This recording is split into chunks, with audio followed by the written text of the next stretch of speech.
В последнее время сколько я то есть, пользуюсь всякими источниками массовой информации, то есть они имеют объективность. То есть, вот, бывает иногда, конечно, но в других сайтах. Это там, где связано с политикой и многими вещами, там, конечно, о объективности не может быть и речи.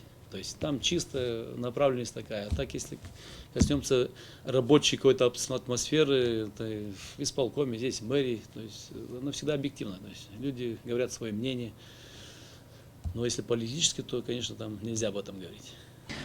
Ну, мне кажется, что для того, чтобы получить полную и точную информацию, желательно получить эту информацию из разных источников, сопоставить их. Почему? Потому что, к сожалению, есть иногда перекос в подаче информации, то есть в одну или в другую сторону. Где-то это по объективным причинам, где-то это по политическим причинам. К сожалению, просто-напросто можно отметить, что лучше все-таки получать информацию из разных источников. Я считаю, что каждый человек свой может получить ту информацию, которая ему нужна. Стоит только зайти в интернет, там есть множество сайтов, и наших, и гагаузских сайтов, и молдавских сайтов, и всемирных сайтов, на которых любой человек может зайти и получить ему нужную информацию. Вы знаете, когда вы инструктируете правду, да, вам доверяем. Но когда вы после съемки сняли и начинаете искажать, срезать что-нибудь, уничтожать через компьютер, да, вот вам тогда не верю. Почему нет доверия вам? Вам не надо. Вот ты записал меня, да? Я еще сказал сейчас правду, да? При власть, при этом. Ты это должен. Ты же не передашь. Тебе же хозяин не пустит всю правду пустить.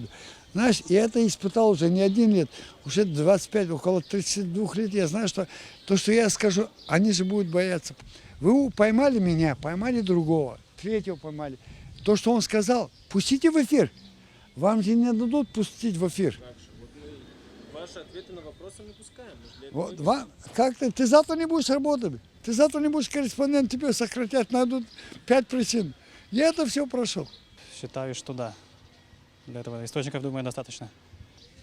Ну, работа ведется достаточно объективно.